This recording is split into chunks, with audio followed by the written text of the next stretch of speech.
Bismillahirrahmanirrahim. Assalamualaikum warahmatullahi wabarakatuh. Perkenalkan, nama saya Rizwan Darimawan dari kelas SI 23C. Pada kesempatan kali ini akan memaparkan materi tentang struktur data tree, struktur data graph, dan juga hash. Yang pertama, struktur data tree. Struktur data tree merupakan tipe struktur data yang sifatnya nonlinear dan berbentuk hierarki di mana data diatur pada beberapa level dengan pola seperti akar pada sebuah pohon.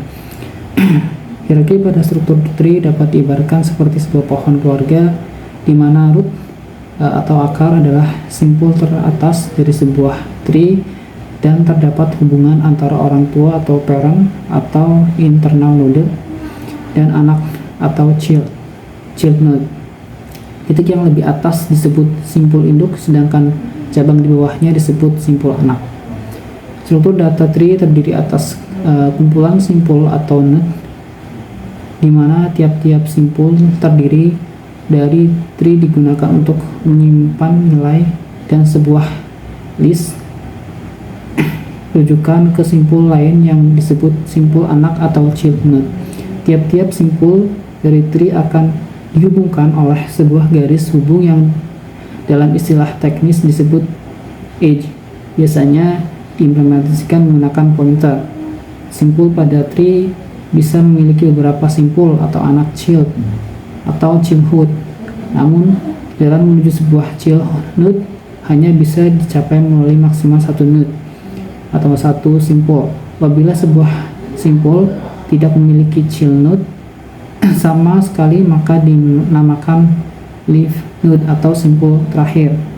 Struktur data ini adalah metode khusus untuk mengatur dan menyimpan data di komputer agar dapat digunakan secara lebih efektif.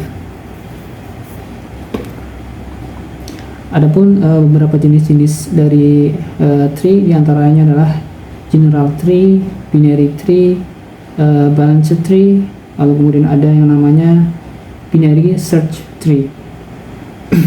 Kemudian ada yang namanya kunjungan pada pohon biner, di mana terbagi menjadi 3, yaitu pre-order, in-order, dan juga post-order. Untuk in-order, untuk in-order, kunjungan ini memiliki pola di mana simpul ataupun arah daripada tree dimulai dari simpul atau root, simpul utama, kemudian menuju ke cabang sebelah kiri, lalu kemudian ke cabang kanan. Jadi arahnya adalah dari A, B, D, G, lalu menuju ke C, lalu kemudian menuju ke E, H, I, dan juga F. Lalu kemudian yang kedua ada kunjungan in order, di mana operasi yang dilakukan pada in order dengan arah ataupun pola dari cabang kiri menuju ke simpul, lalu kemudian menuju ke cabang sebelah kanan. Jadi arahnya dari D, lalu kemudian menuju ke G, lalu menuju ke simpul B, lalu menuju ke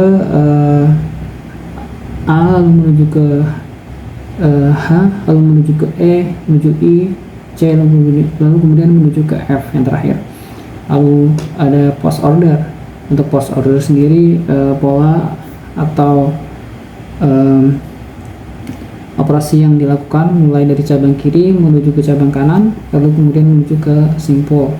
Jadi dimulai dari kiri menuju ke G, lalu menuju ke cabang sebelah kanan G, lalu menuju ke simpul D, lalu menuju ke B, menuju ke H, lalu I, E, F, C, dan A.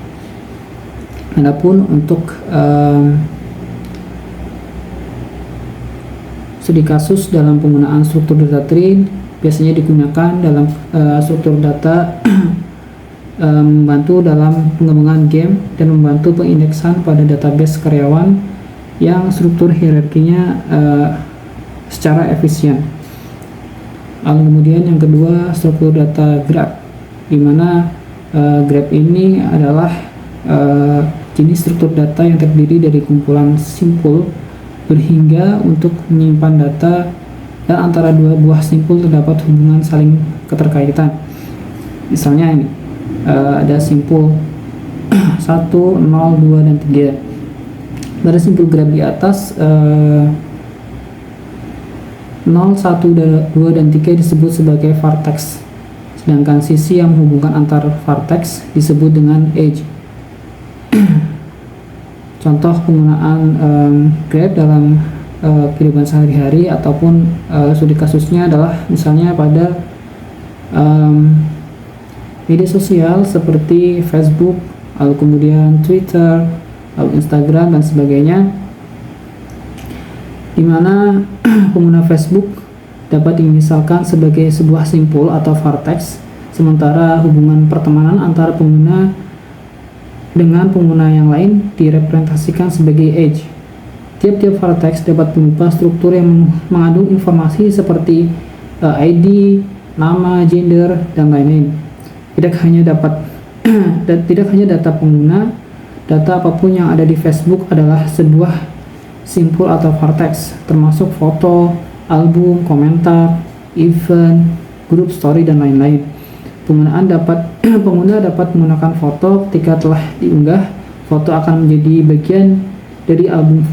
Foto juga dapat dikomentari oleh pengguna lain dan mereka dapat saling balas berkomentar. Itu salah satu penggunaan daripada struktur data graph. Lalu kemudian yang ketiga ada yang namanya hash atau hashing, adalah teknik yang digunakan dalam struktur data di mana data digunakan untuk menyimpan dan mengambil data secara efisien. Teknik ini melibatkan penggunaan fungsi hash untuk memetakan data item ke array berukuran tetap yang disebut tabel hash. Adapun cara kerja hash itu adalah yang pertama, fungsi hash dengan memberikan data item ke dalam fungsi hash. Fungsi hash yang merupakan fungsi yang mengambil kunci dan mengembalikan indeks ke dalam tabel hash.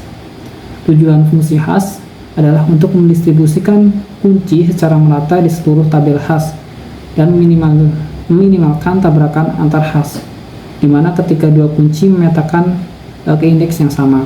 Lalu kemudian yang kedua, kode hash, di mana fungsi hash mengolah data dan memberikan kode hash yang unik.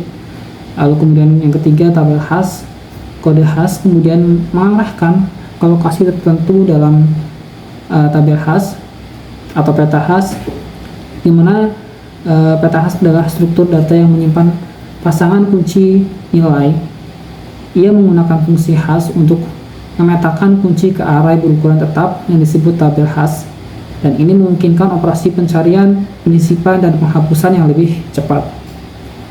Lalu untuk studi kasus atau penggunaan hash biasanya digunakan dalam basis data seperti menyimpan dan mengambil data berdasarkan kunci unik.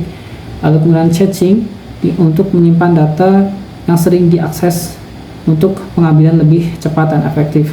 Lalu kemudian tabel simbolik, di mana menyatakan identifikasi hak dalam bahasa pemrograman.